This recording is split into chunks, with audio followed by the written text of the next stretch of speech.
there, it's Kevin with GatheringMatches.com with match number 4. I might have queued up too quickly. I think this was the same guy we just played.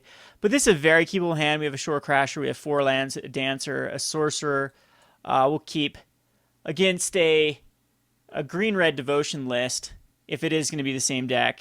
Sometimes on MTG what's funny is they go and switch decks on you. They think they're going to next level you with pick your counter deck after you just beat them. I do it all the time. I admit, I do it in Modern. Sometimes we'll be playing with like an obscure deck in Modern, trying to brew around a deck, and I know it, and then I go up against Mono Red, and they just blow me out of the water, and then I'll queue up with Soul Sisters, immediately following it, and then they re-queue with their burn deck, and I get a free win. So I'm just as guilty as the next guy of doing that, but it does seem like there's going to be a green-red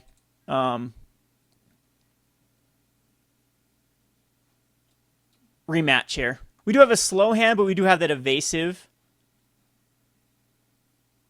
start.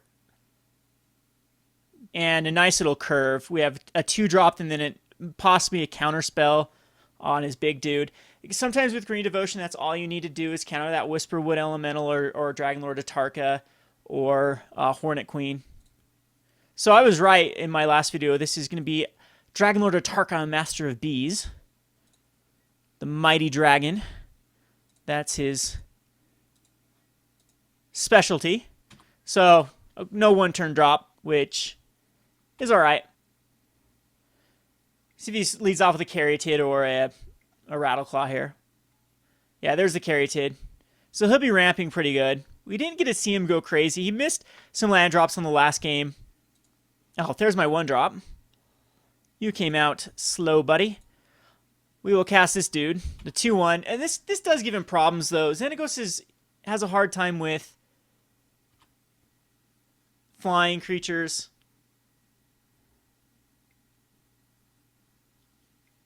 Now, do I need to worry? Like, if he Plukernos is here, that could be an issue. Yeah, Plukernos is a major issue here. And there's not much I can do against Plukernos.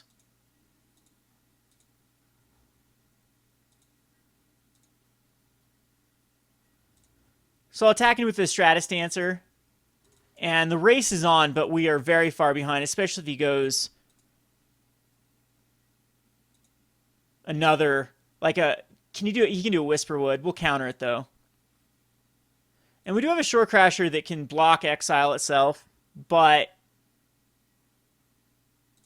that's not looking very good for us.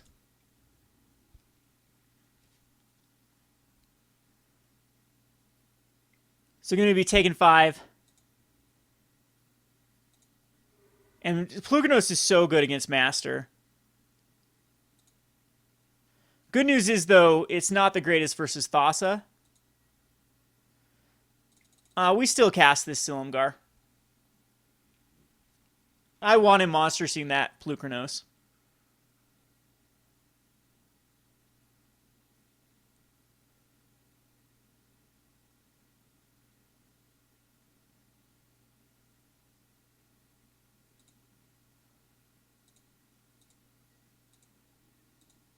And speak of the devil, hello, devil. We'll throw out the land still, and we have the Nykthos Shiny Nix, which would be nice with.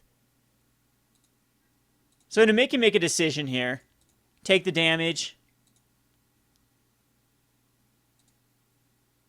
or fight them right now.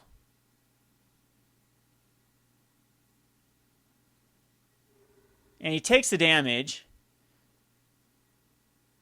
So it is going to be a Shorecrasher.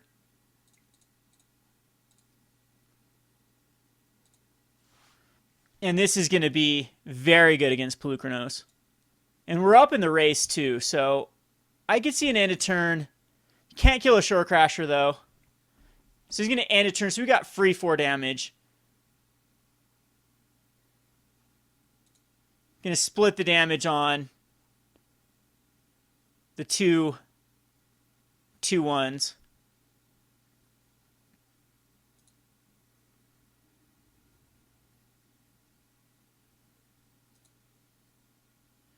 But again, we have a free blocker, the Shorecrasher.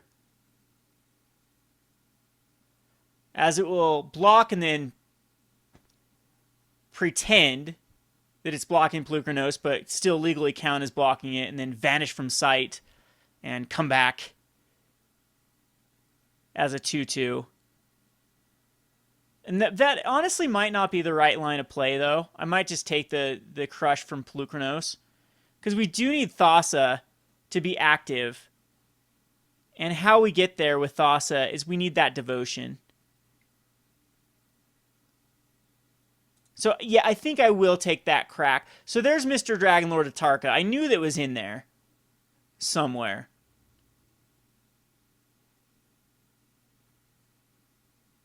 So, yes, we do take this crack. Which might allow us to get in for some free damage with Shorecrasher.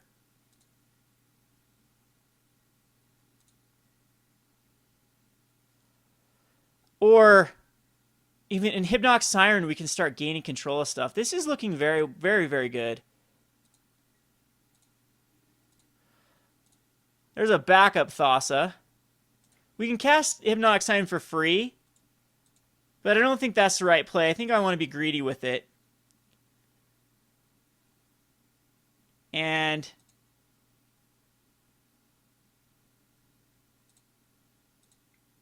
yeah, we'll just cast the Thassa here.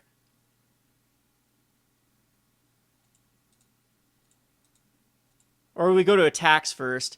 I guess I could take his Courser of Crufix. 1, 2, that's 3, 4, 5. No, we're not there yet.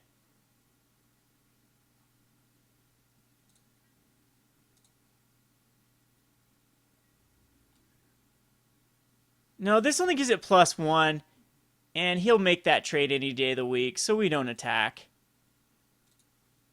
Right? Yeah. Unfortunately, it's just going to be Thassa. But, actually we need him. We have to do Hypnotic Siren. Now I'm thinking about it. Because we need Thassa active. So he gets a free Wooded Foothills. He's getting closer to that Atarka. But we'll have the Silumgar Sorcerer up for that. We've kind of shut down his Polukranos. He can play another Polukranos if he has one. So he's up to 3, 4, 5, 6 mana. So now Silumgar Sorcerer must stay in our hand for the Dragonlord of Tarka. And he's got a Genesis Hydra coming up after that, which is just Value City. Because I can't even counter that. So I do need to finish this game off as soon as possible.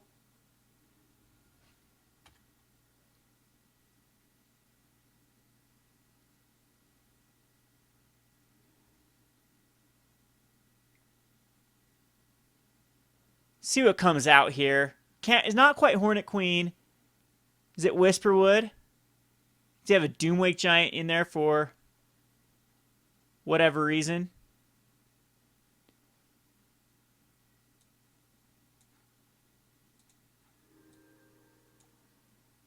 See the Unwritten, which we know one's a Genesis Hydra.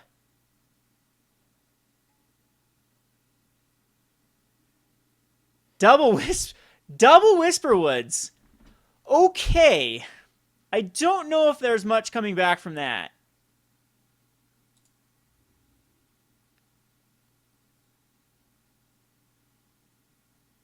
Or is there?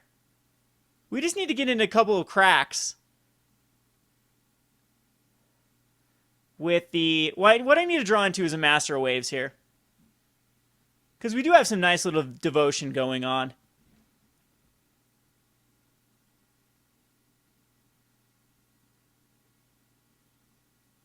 Now, again, I'm wishing that somehow I could have kept the Hypnotic Siren back, but I just don't think it was feasible because I thought I needed Thassa online.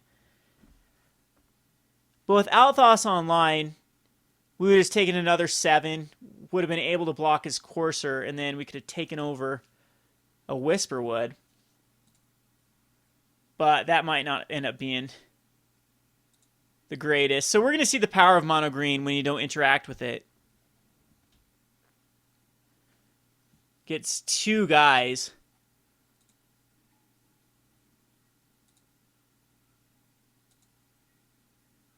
All right, we get a Scry away anything but a Master of Waves. Can I Cloudform and keep up? Which I can't. So 1, 2, 3, 4, 5, 6. He still can't cast a Tarka next turn though, so maybe I do just Cloudform. How much do I generate if I Nykthos Shrine of Nyx right now? I get 5. So that will at least allow me to block something else.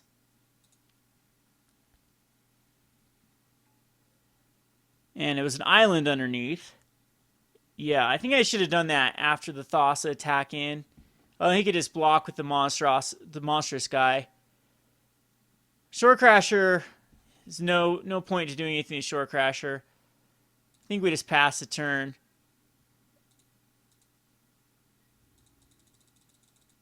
And unfortunately, I think we just die here, though. I think he's got enough aggression to do enough damage. Again, he's still 1 mana off from the Tarka. Tarka's 7, and he's got 6.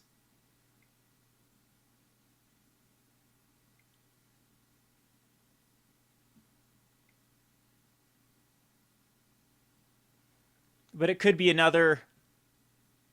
Oh, he's got the Genesis Hydra.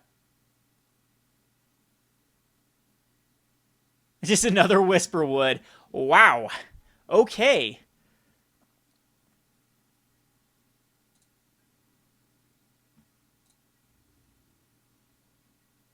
And he's just passing the turn, which I don't think you do. He's got to start going crazy, because can I do 15 damage in 1 turn? With a deck like a Nykthos Shrine of Nyx with this much devotion, that is possible. Not probable, but it is possible. The other thing I can top deck into is take a Whisperwood, and then I start generating a bunch of token stuff too. And he's got a Scythian Written coming up. That is going to be brutal. We do get one chance to descry. Put that on bottom. Dancer's very, very bad. We can cast it though.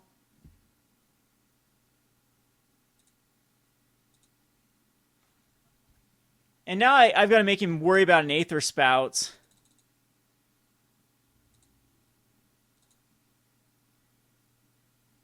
But if I were him to just tack in, I don't have enough blockers. An Elvish Mystic, which is not good. And a Caryatid. That was a very... Oh, another Whisperwood. Wow, okay.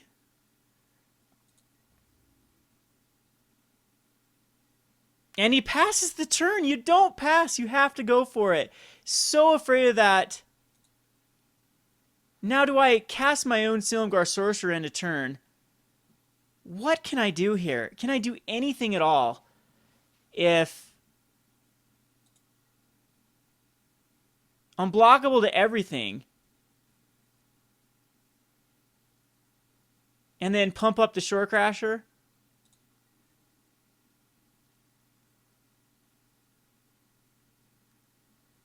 And that's 1, 2, 3, 4, 5, 6, 7, 8.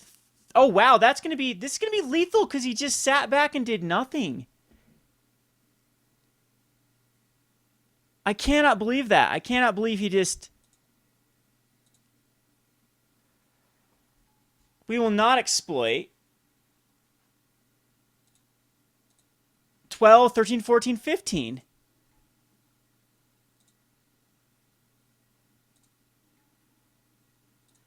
None of them have reach. And he just completely was afraid of that Aether Spouts I don't have. Put this on the bottom. And I should have enough mana. That is a free card. But how much does this generate?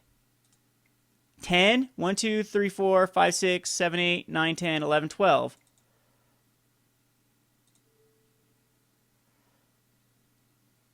So he gains unblockable.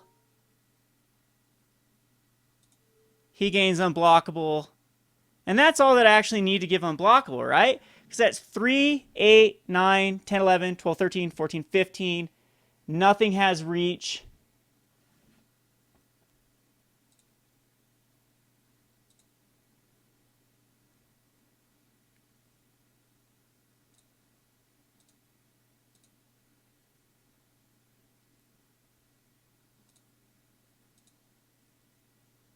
We can even face down this guy.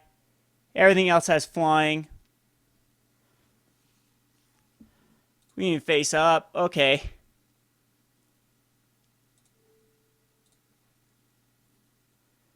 And swing in.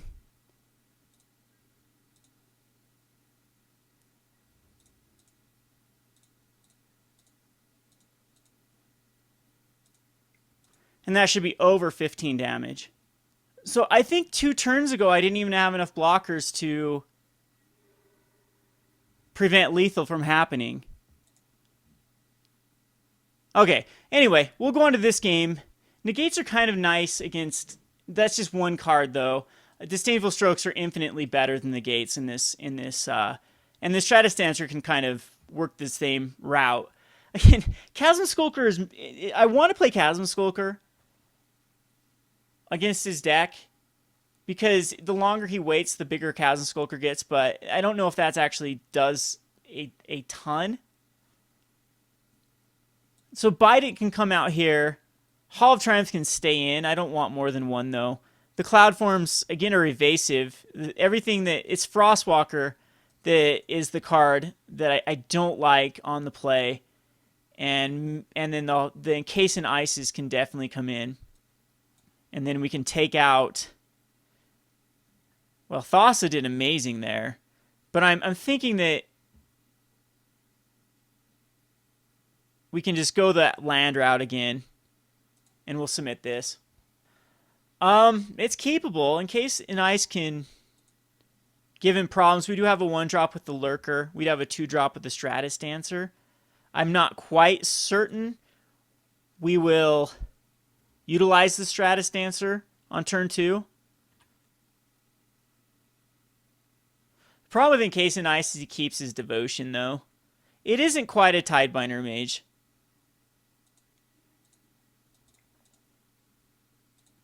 Cast the Lurker.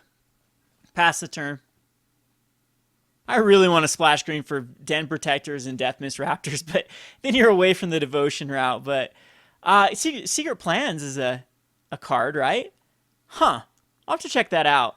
I think the green-blue Devotion would be a fun little deck. So we'll get in here with the Lurker.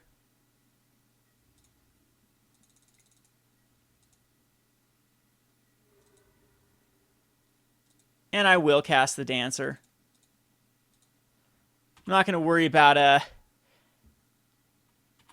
6-mana spell quite yet. If he goes Courser, he misses land drop. That's going to be pretty much the end. And puts a Radical on Mystic, I'll Encase it.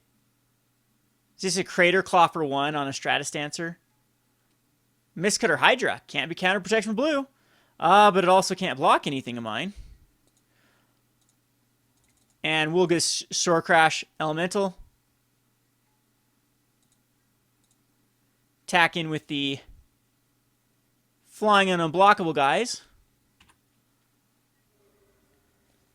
Mistcutter Hydra is definitely a great card versus me. I don't know. He needs a Plukernos. He's going to be too far behind. It's like he's on the draw now. And he misses land drop and any sort of Rattle Claw, any sort of Elvish Mystic.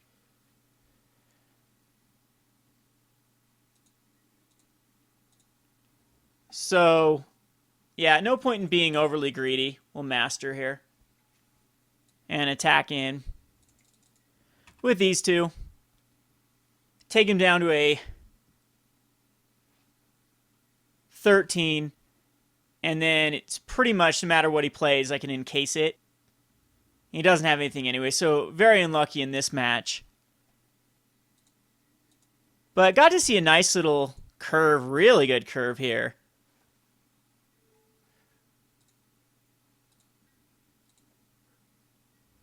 And that even allows us to swing with the Master. So that is most likely one of the better draws you'll see with the blue deck. And that is game. So, we'll go on to the wrap-up video. This is Kevin with RogueDeckBuilder.com. Oh, and GatheringMagic.com. Thanks for watching. Thanks for watching Playing on a Budget. If you haven't already, please subscribe to Gathering Magic and check out our Playing on a Budget playlist, which contains every episode. Thanks again, and hope to see you soon.